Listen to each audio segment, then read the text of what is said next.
Good afternoon. Welcome to Kenya News Update today. I'm your host, and we begin with a story that has captured international attention while raising critical questions about online speech, national security, and the boundaries of free expression. A man from Winnipeg, Canada, has been charged with threatening the country's Prime Minister, Mark Carney, on social media. But this case is about much more than a single threat. It involves allegations of inciting hatred against Jews and Muslims, a federal investigation by the Royal Canadian Mounted Police, and a timeline that reveals how authorities monitor and respond to online threats in the digital age. This is a 12-minute deep dive into what happened, why it matters globally, and the broader implications for social media platforms, law enforcement, and democratic societies everywhere. We'll examine the facts, explore the legal framework, and hear perspectives on balancing security with fundamental freedoms. First, let's establish the facts of the case.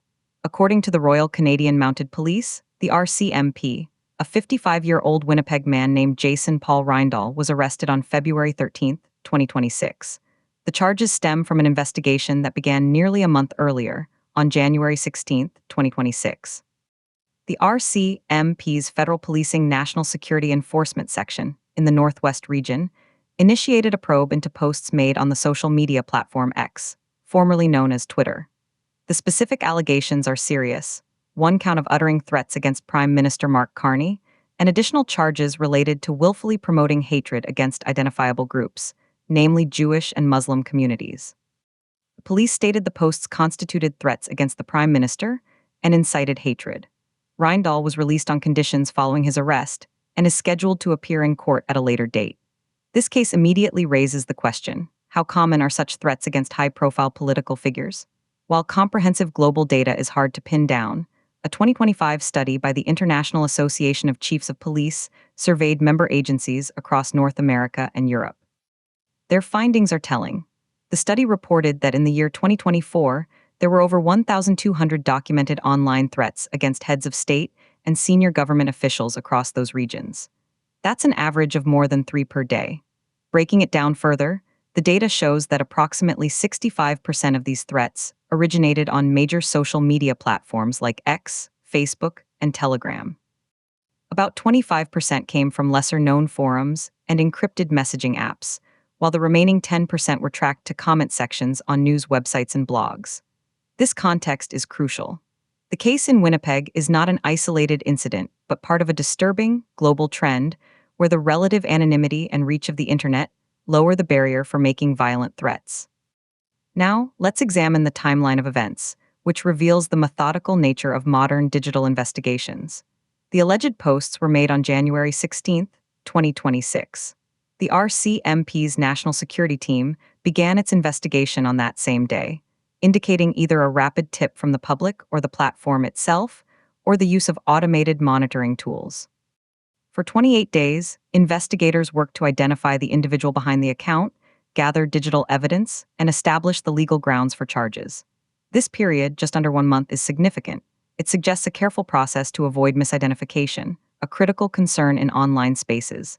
The arrest was then executed on February 13th. From the date of the posts to the arrest, a total of 28 days elapsed. This investigative window is a key metric. Compare this to a similar case from 2024 in the United Kingdom, where threats against a cabinet minister were investigated, and an arrest made within just 14 days. The variation often depends on the complexity of the digital footprint, the cooperation of the platform, and the specific legal thresholds that must be met. In the Winnipeg case, the charges were formally announced by the RCMP in a news release on Monday, March 2, 2026, which is when the story became public. This sequence from post to investigation to arrest to public disclosure spans a total of 45 days. It's a process designed to build a court-admissible case while, authorities argue, mitigating any immediate risk. To understand the legal weight of these charges, we must look at Canada's Criminal Code. The charge of uttering threats is found under Section 264.1. It states that everyone commits an offense who, in any manner, knowingly utters, conveys, or causes any person to receive a threat to cause death or bodily harm to any person.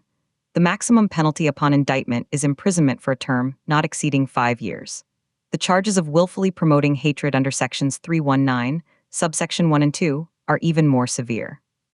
These sections make it an offense to communicate statements, other than in private conversation, that willfully promote hatred against any identifiable group, distinguished by color, race, religion, national or ethnic origin, age, sex, sexual orientation, or mental or physical disability.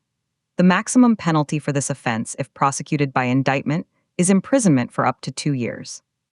However, legal experts note that securing convictions for hate speech charges requires proving specific intent, that the accused willfully promoted hatred, which sets a high bar for prosecutors. This legal framework exists within a broader Canadian context that has long grappled with balancing free expression under the Charter of Rights and Freedoms with the need to protect individuals and groups from targeted violence and hatred. The application of these laws to social media is a continuously evolving challenge for courts. This case naturally sparks a vigorous debate about free speech versus public safety in the online world. We will now present two distinct perspectives. First, the argument for stringent enforcement and platform accountability. Proponents of this view argue that social media is not a lawless space. They point to statistics like the 1,200 threats tracked in 2024 as evidence of a clear and present danger. They contend that violent rhetoric, especially when directed at democratically elected leaders, undermines the very fabric of civil society and can inspire real-world violence.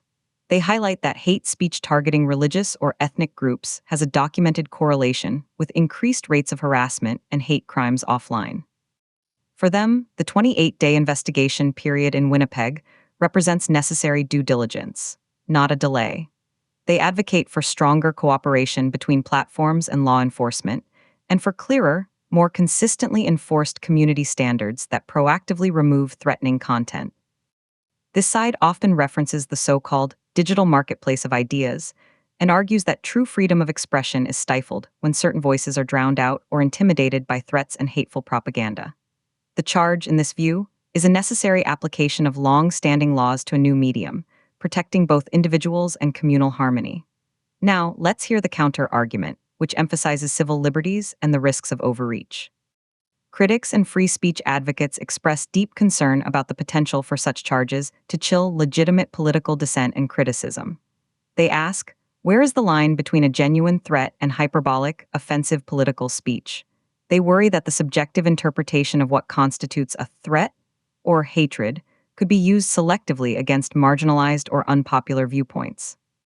These critics point to the global context, noting that in many authoritarian regimes, anti-cybercrime and anti-terror laws are routinely used to jail journalists and activists for their online posts. They argue that while prosecuting direct, credible threats is legitimate, expanding the scope to hate speech enters murky territory. They cite concerns about government surveillance and the mining of social media data by authorities, questioning what happens to the digital information of individuals who are investigated but never charged. From this perspective, the 45-day timeline from post to public charge is not just an investigation period, but a period during which an individual's digital life was scrutinized by the state, potentially without their knowledge. The solution, they argue, lies not in criminal prosecution for speech alone, but in better digital literacy, counter-speech initiatives, and robust platform tools that allow users to filter content while preserving the open, if chaotic, nature of public discourse. Beyond the philosophical debate, there are practical, global implications for social media companies. Platforms like X, Meta, and others operate across borders but are subject to national laws. The Winnipeg case is a direct test of how Canadian law applies to content on a global platform headquartered in the United States. This creates a complex jurisdictional puzzle. When a threat is posted in Canada by a Canadian citizen, which entity has the primary responsibility to act? The platform, under its own terms of service? Or the national government, under its criminal code? Data on platform compliance with government requests is revealing. According to transparency reports from major tech companies, in the year 2025, governments worldwide submitted approximately 250,000 legal requests for user data. Canada accounted for roughly 2% of that total, or about 5,000 requests. Of those Canadian requests, the companies reported providing some data in about 78% of cases. This shows a high level of existing cooperation. However, requests specifically related to threats against public figures are often fast-tracked through dedicated channels. The response time from a platform to a valid legal request from a body like the RCMP can vary dramatically. For emergency requests involving imminent threat to life, companies aim to respond within hours or even minutes. For standard legal process requests, the timeline can extend to several weeks. This variance can critically impact an investigation's speed, as seen in the 28-day period before the Winnipeg arrest. Let's also consider this from a comparative international perspective. How do other democracies handle similar situations? In the United States, under the First Amendment, the legal standard for a criminal threat is extremely high, requiring proof that the statement is a true threat, one that a reasonable person would interpret as a serious expression of intent to inflict harm. This makes prosecution more difficult than under Canada's broader statute. In the United Kingdom, the Malicious Communications Act and the Communications Act are frequently used, with a lower threshold for offense. Germany has some of the world's strictest laws against online hate speech, embodied in the Network Enforcement Act, which requires platforms to remove illegal content within 24 hours of notification. The German approach has led to over 150,000 content removals in a single year. Meanwhile, in Kenya, the Computer Misuse and Cybercrimes Act of 2018 contains provisions against cyber harassment and false publications, which have been used in various cases. The global patchwork of laws means the same social media post could be perfectly legal in one country, a civil violation in another, and a criminal offense in a third.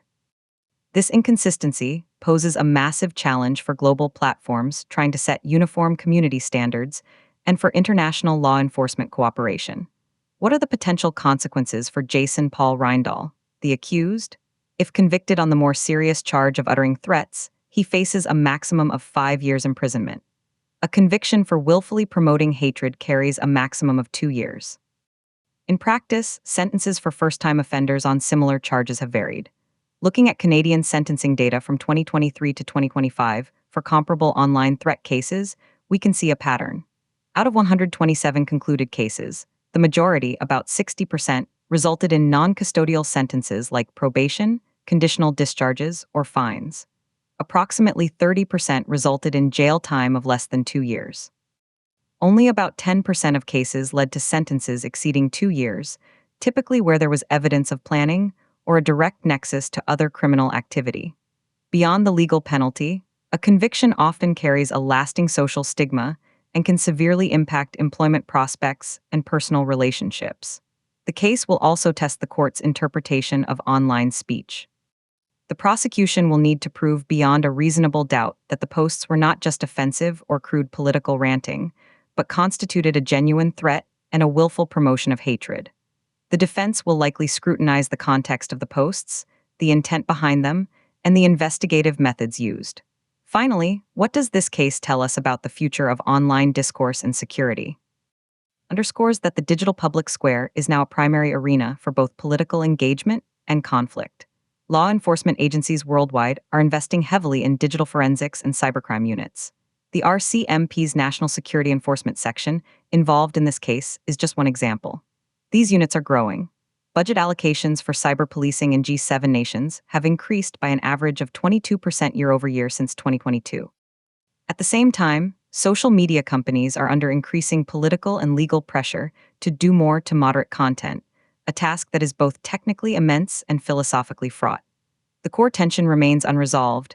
How do we protect the open exchange of ideas, a cornerstone of democracy, while preventing that very space from being used to incite violence and spread hatred?